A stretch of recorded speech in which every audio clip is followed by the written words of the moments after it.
The moment the car door clicked shut behind her, something felt off.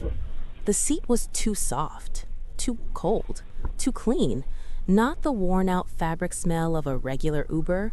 This smelled like leather, money, and something she couldn't name. Something quiet and dangerous. But Zola didn't move. Her feet were throbbing.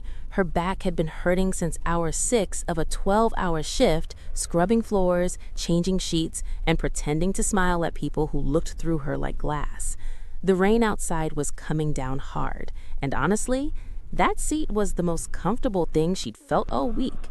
She told herself she'd figure it out in a second. Just 1 second. She didn't get a second. The partition between her and the front seat was black, tinted. She could barely make out the silhouette of a driver. Broad shoulders, eyes forward, not moving. And behind it, in the back with her, separated by the faintest shift of shadow, someone else was already sitting there. She hadn't even noticed. Her brain registered it late, the way you see a spider after your hand is already too close. A man, still a stone, watching her with the kind of calm that doesn't come from peace, it comes from power. His name was King Tae, and 3 people had died this month for sitting in his seat without permission. He didn't speak, he just looked at her. His security detail in the front seat had already reached for something under the dashboard. King Tae raised 2 fingers. That's all, 2 fingers, and the hand stopped.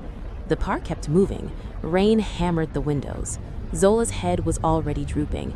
She thought she was in a dream, that half-awake, half-gone place where your body surrenders before your mind gives permission. She murmured something about 5th and Maple. Then her head tilted sideways, and she was out. Cold. Completely out. Here's what you need to understand. Nobody falls asleep in King Tae's car and wakes up in the same condition they fell asleep in. His security team was exchanging glances in the rearview mirror. The driver's jaw was tight. They were waiting. 1 word and this detour ends badly. But King Tae didn't say the word. He stared at this woman, this stranger in wet uniform shoes and a name tag that said Zola, and something crossed his face. Not softness, not yet. Something closer to confusion, like she was a puzzle he didn't ask for but couldn't put down. He reached over slowly, and he covered her with his jacket. Then he said 3 words to his driver, 3 words that changed everything that came after. Don't wake her. If you're already this deep in the first 5 minutes, you're not leaving. But the next story drops soon, and it hits even harder than this one. Subscribe right now so it finds you first. Not tomorrow, right now. Because the people who wait always miss the beginning. She woke up to silence. Not the peaceful kind, the kind that has weight, the kind that presses against your eardrums and tells you, before your eyes even open, that something is very, very wrong.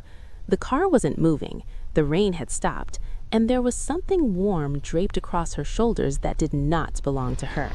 Zola's eyes flew open. She shot upright so fast her elbow hit the window. The jacket, expensive, dark, smelling like cedar and cold air, slid off her lap onto the seat. She stared at it. Then she looked up. King Tae was still there. Same position, same stillness.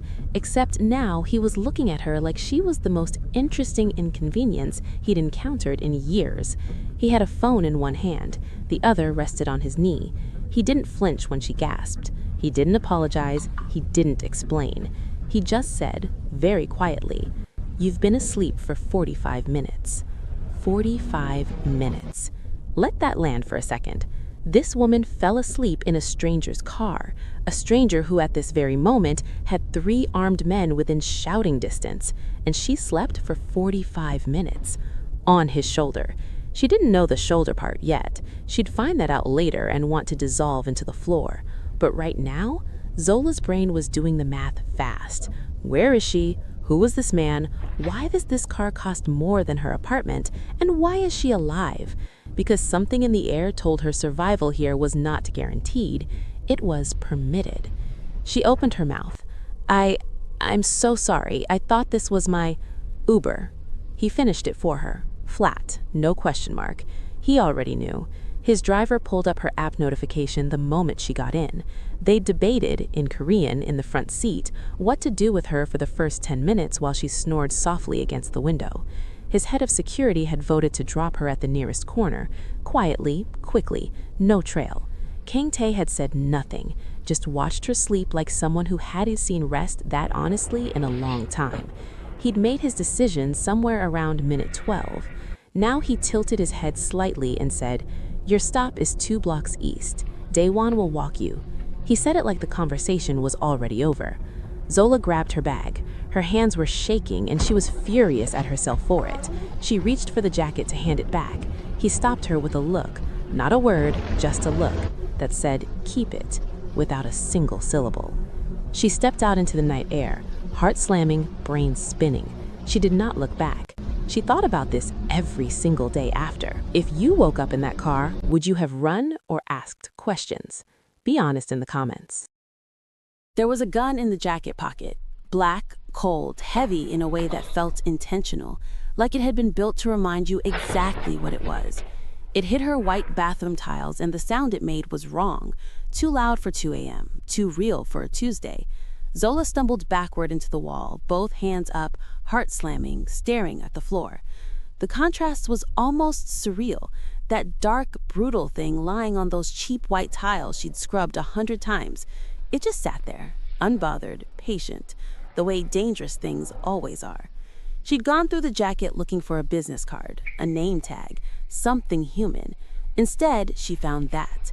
And now she had a problem that had absolutely no good solution at 2 in the morning with nobody to call. 3 problems, actually. 1, a stranger's firearm was on her bathroom floor. 2, she didn't know who that stranger was. 3, and this is the part that kept her staring at the ceiling until 4 a.m., he had let her walk away with it, which meant one of 2 things. Either he didn't notice or he didn't care. And something deep in Zola's gut told her a man like that, a man whose car costs more than her building, whose driver doesn't flinch, whose backseat smells like cedar and controlled danger, notices everything, which meant he let her keep it on purpose. But why? What do you do with a tired woman who stumbles into your car by mistake? You don't accidentally arm her. You just don't. Unless you want her holding something that ties her to you. Unless disappearing was never actually an option she had. She wrapped it in a hand towel, stuffed it under the sink behind the extra toilet paper like that would somehow contain what it meant, told herself she'd deal with it tomorrow. Tomorrow came. She went to work, scrubbed floors, smiled at guests who looked through her like glass, and carried that secret behind her sternum like a second heartbeat. Her coworker Bets, loud, brilliant, zero filter, clocked her face by 9 a.m. "You look like you did something illegal." Zola laughed too hard. Bet's eyes narrowed. "Or something happened to you." Zola shook her head and pushed the mop cart down the hall. But then her phone buzzed. Unknown number, 1 message, 4 words. "We know your route." She stopped walking, read it again. Her route, not her name, not her address, her route, which meant someone had been watching her move through this city, before the car, before that night. The gun wasn't accidental. She'd been clocked long before she climbed into that back seat. On day 3, the black car was parked outside the hotel. Same plates, same tinted windows, same impossible stillness. Zola saw it from the staff exit and stopped walking mid-step. The back window rolled down exactly 2 inches. That was it. 2 inches of shadow and intention. She couldn't see inside, but she felt seen, the way you feel a searchlight before you see it. Every sensible instinct she had said walk the other way, call someone, do anything except what her feet were already doing. Subscribe now before the next decision she makes changes everything. Because what Zola did next made no logical sense at all. She walked toward the car. He already had the gun. It was sitting on the seat beside him, wrapped in her hand towel, her specific hand towel, the one with the frayed edge she'd been meaning to throw away for months. Zola stopped breathing for a full 3 seconds. She hadn't brought it. She had left it under her sink, behind the toilet paper, in her locked apartment. And yet, here it was, in his car, which meant someone had been inside her home while she slept, while she showered, while she lived her normal little life thinking she had walked away clean. Kang Tai watched her face process all of this. He didn't look sorry. He looked like a man waiting for a slow song to reach its chorus. "Sit down, Zola." He hated that he knew her name. He hated more that she sat. The door closed behind her, not slammed, just a soft final click, and the car didn't move. He picked up the hand towel and placed it on the seat between them like he was returning borrowed sugar. You weren't supposed to find that. Not an apology, a fact. She almost laughed. Wasn't supposed to find it. So his plan was to let her walk around with an illegal firearm in her jacket until, what, it evaporated? "What do you want from me?" Her voice came out steadier than she felt.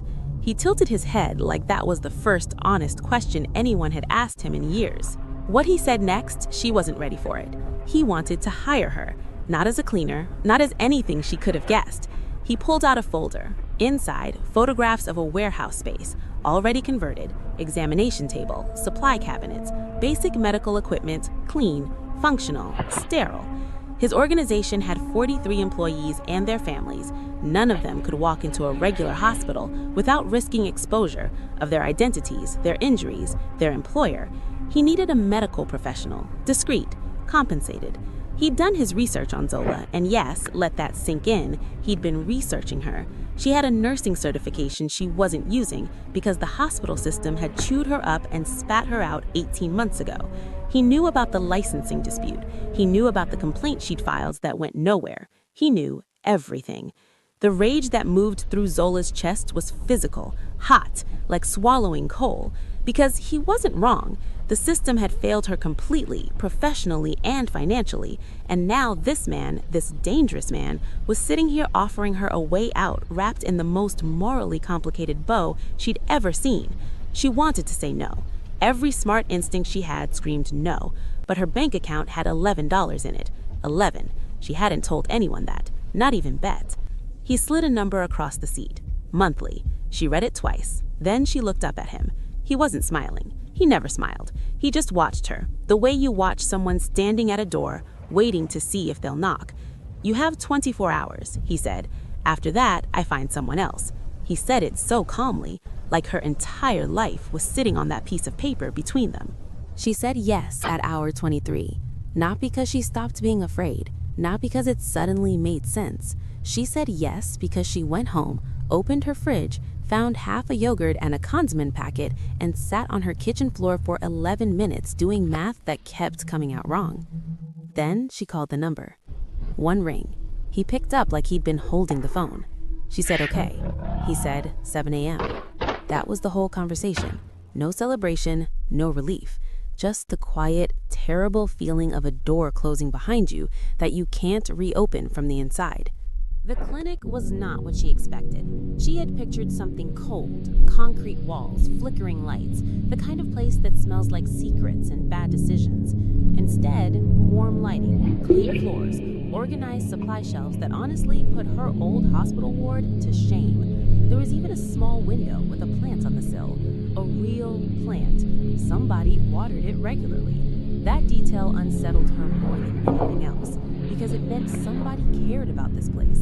And caring takes time, which meant this had been planned long before she stumbled into that car, long before that rainy night. She was not a spontaneous decision. She was a selected one. The yogurt and the math and the desperate phone call, all of it had been anticipated. The thought made her skin go tight. Her first patient arrived at 8, a young woman, early 20s, soft-spoken. She held her left arm close to her body the way people do when they're protecting something that hurts, but they don't want to admit how much. Fractured wrist, clean break, manageable. But her eyes were what got Zola. Not scared, just tired. That specific exhaustion that comes not from one bad night, but from a long string of them. Zola recognized it the way you recognize your own handwriting. She worked quietly, efficiently, asking only medical questions. Then the girl said, unprompted, "He didn't do this to me." Zola hadn't asked. She never asked. But she looked up anyway. "I know," Zola said. And somehow that was worse, because they both knew the truth was sitting right there in between them, and neither of them could afford to touch it. Kang Tae arrived at noon, stood in the doorway, watched her restock the supply cabinet with his arms crossed and his face doing absolutely nothing. "How is it?" he asked. Functional, she said. He almost smiled. One corner, half a second, gone. Then his phone rang and his face went to stone, and he stepped outside, and his voice dropped to a register she couldn't hear through the wall, but she heard one word, one name, Yoon. She didn't know what it meant yet. She'd find out in the worst possible way.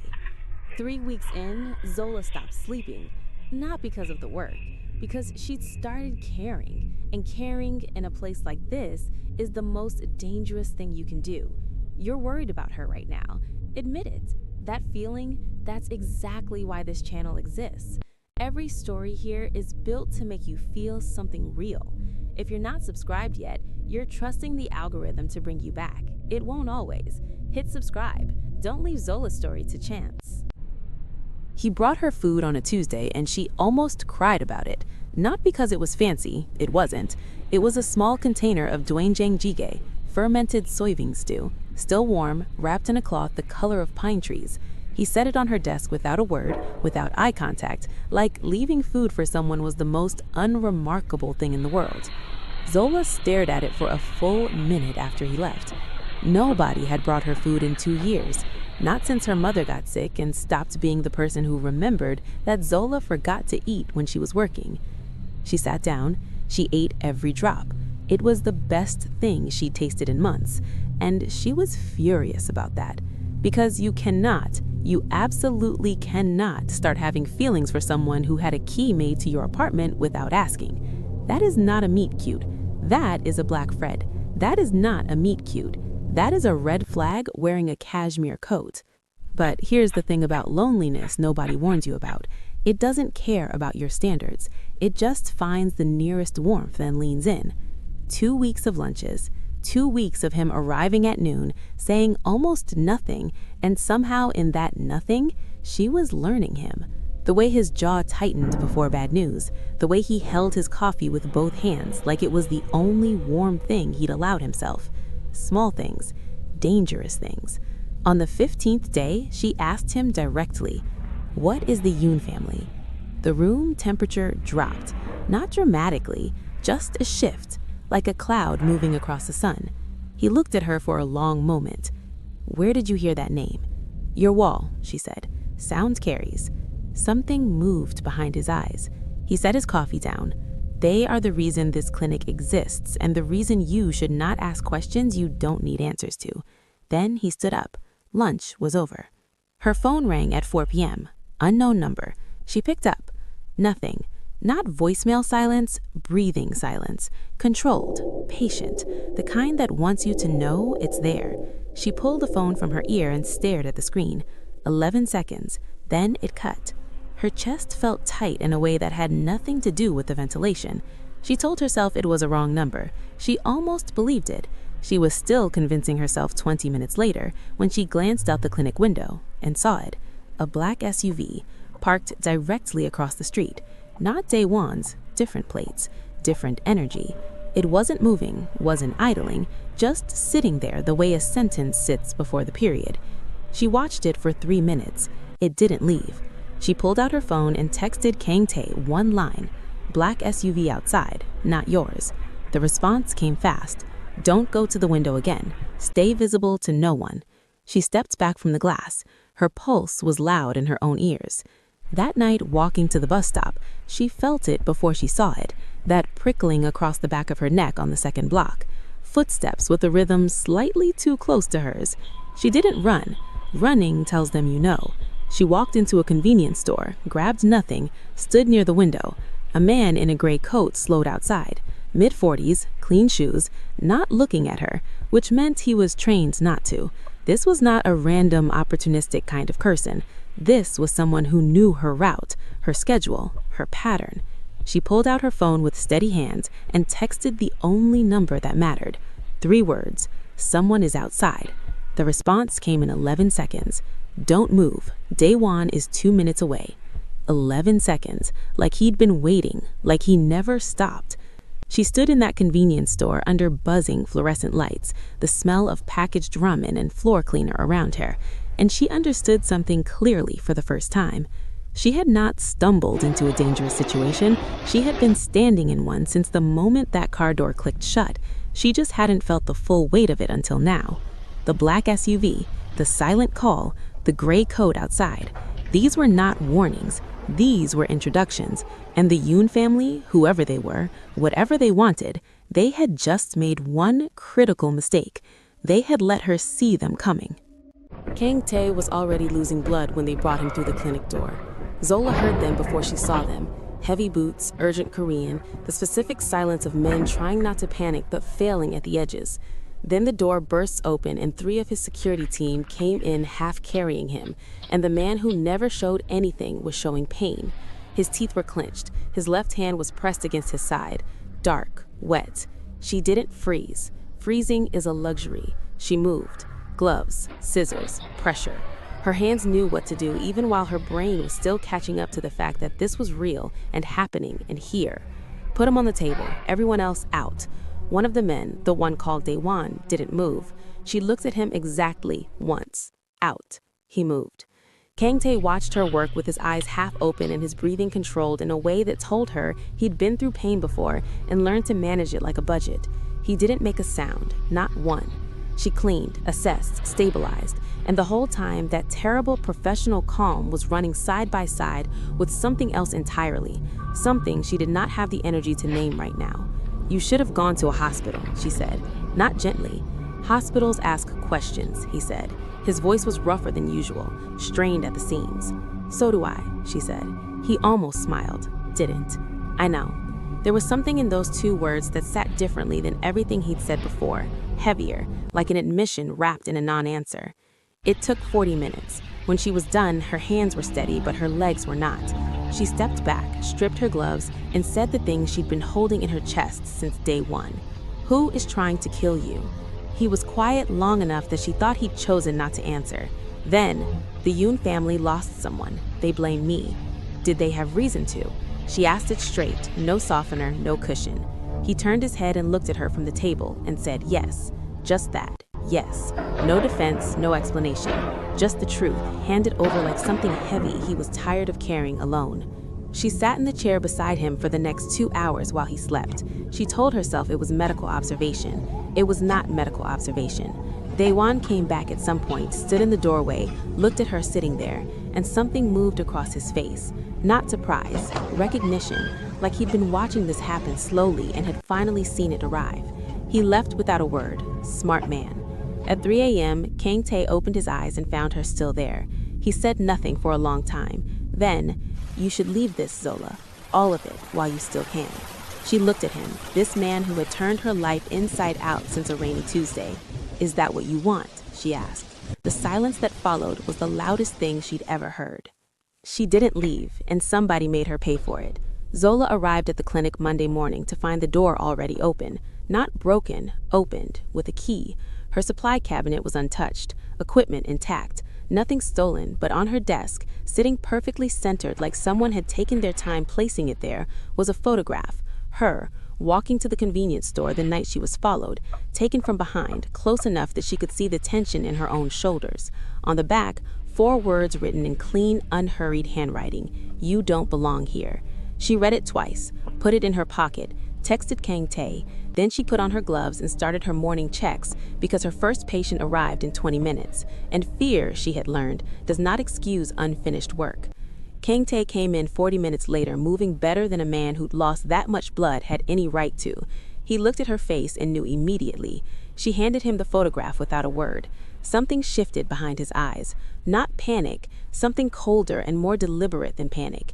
He turned it over, read the 4 words. His jaw tightened exactly once.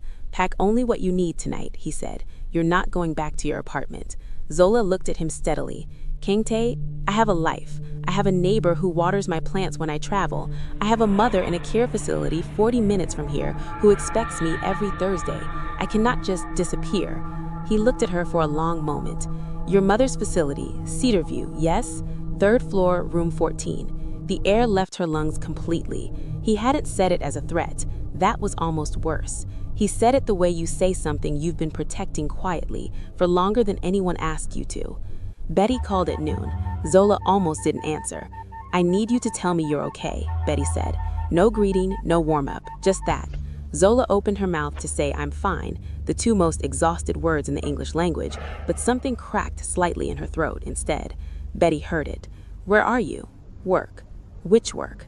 Silence. Betty's voice dropped. Zola, what have you gotten into? And the thing about best friends is they don't need the whole story. They hear the pause and they already know the chapter. I'm okay, Zola said, finally. For now, Betty said, not a question. That evening, Daewon drove her to a private residence. Not a compound, not a fortress, just a quiet house on a tree-lined street that smelled like cedar and old wood. A room was already prepared. Clean towels, new toothbrush still in packaging, a plant on the windowsill, same variety as the clinic. She touched a leaf, still damp. Someone had watered it today. She sat on the bed and pressed her palms flat on her thighs and breathed. Then she noticed the bookcase. Paperbacks, dog-eared, well-read, medical journals from 12 years ago mixed in with Korean poetry collections. She pulled one out. Inside the front cover, a name, not Kang Tae, a different name, a woman's name, and a date, 14 years ago. She was still holding it when he appeared in the doorway. He saw the book in her hands. Something crossed his face so fast she almost missed it. Almost. Who was she? Zola asked quietly. He didn't answer, but he didn't leave either. He stood in that doorway for a long time, this powerful, contained, carefully constructed man, and for the first time since that rainy Tuesday, he looked like someone who didn't know what to do next. The medical badge fell out of the poetry book when Zola turned the page. Small, laminated, a hospital she didn't recognize, and a face she did, because it was her face. Same bone structure, same eyes, same mouth, except it wasn't her. The name on the badge read Sora Lim, RN. Zola sat completely still. Her brain started pulling threads. The clinic, built like someone's specific dream. The plant, always watered. The way Daewon had looked at her that very first week with something she'd mistaken for suspicion, but was actually something closer to grief. The way Kang Tae sometimes paused mid-sentence when she tilted her head a certain way. She hadn't been hired despite being a nurse. She'd been hired because she was one. Same profession, same face, same tired eyes. The yogurt and the math and the desperate phone call. She hadn't stumbled into this job. She had been recognized into it. She was still holding the badge when he walked in. He saw it immediately. His body didn't move, but the air around him did. That shift again, like weather. She held it up slowly, no accusation, just the question. He crossed the room, sat down across from her, actually sat, which he almost never did, and said her name. Sora. One word. He said it like setting something fragile on a table. She was mine. The Yoon family took her as punishment. I got her back too late. That was it. No long speech, no rehearsed explanation, just the whole devastating architecture of his life in 4 sentences. Zola looked at the badge photo again, then at him. You built the clinic for her. I built it because of her, he said. There's a difference. Zola understood the difference completely. Then his phone detonated the moment. 3 rapid alerts. He was on his feet, reading the screen before the 3rd one finished. His jaw went rigid. The Yoon family just sent something to the clinic. His voice had that specific flatness, not calm, controlled. What did they send? He turned the phone to show her. A photograph, the clinic exterior, today's date and timestamp in the corner, and written across the bottom in red, we know she works here. Not you, not Kang Tae, she. Zola felt something cold move through her chest. They weren't coming for him anymore. They were coming for her, a replacement target. Because destroying what he'd built for Sora once apparently wasn't enough. They wanted to do it twice. Subscribe right now, because what happens next is the reason this story exists. He was already moving, rapid Korean into his phone, hand on her arm, steering her toward the back of the room. She pulled her arm back. Not hard, just enough. He stopped, looked at her. Zola? I heard you the last time you told me to hide, she said. I stayed. Look how that worked. Something moved across his face. Frustration, yes, but underneath it, something that looked almost like relief. Like a man who was exhausted from protecting people who let him. She picked up her medical bag from the chair, checked it by muscle memory, zipped it shut. Tell me the plan, she said. I'm not furniture. She found him in the street, on one knee, holding himself up with one arm against a parked car, like sheer willpower was the only structural support he had left. Around him, 3 of his men, Daewon with a phone pressed to his ear, the specific controlled chaos of people trained for emergencies, trying not to show it. Zola didn't run. Running wastes time.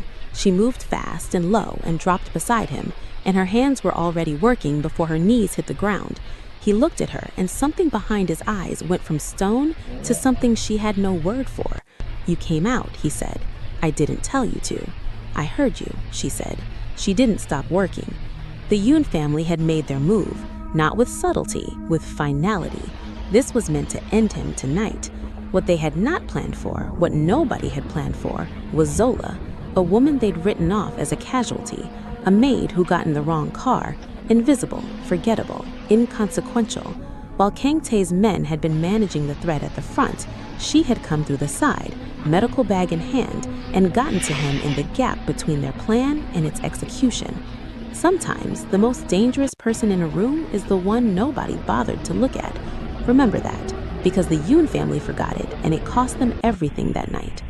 She stabilized him on the pavement, right there. Cold concrete, distant sirens, the smell of night air and engine oil. He was watching her face the entire time, not the work, her face. "You're going to be fine," she said, not gently, factually, because that's what he needed, not comfort, truth. Kang Tae, his voice was quiet, private, the kind of voice people use when they're about to say something they've been carrying too long. "Don't," she didn't look up from her hands. "Not right now, Kang Tae. I need to say it now." She stopped, looked at him. His jaw was tight, his eyes were clear, and he looked, for the first time since she'd known him, genuinely afraid. Not of pain, not of the Yoon family, of this. "You came out," he said. "You didn't have to. You knew what it was, and you came out anyway." She held his gaze. "So did Sora," she said, softly. He closed his eyes for 3 seconds. When he opened them, "You are not a replacement." "I know," she said. "I'm the original." Daewon turned away. Professional reasons, obviously. 6 weeks later, the clinic had a second room, new equipment. The plant on the windowsill had grown 3 new leaves. Zola's Thursday visits to her mother hadn't stopped once. Betty had been promoted and still called every 2 days and pretended not to ask about him while asking entirely about him. The Yoon situation was not resolved. These things never resolve cleanly, and anyone who tells you otherwise is selling something. But it was quieter. And in this particular world, quiet is the closest thing to peace you get.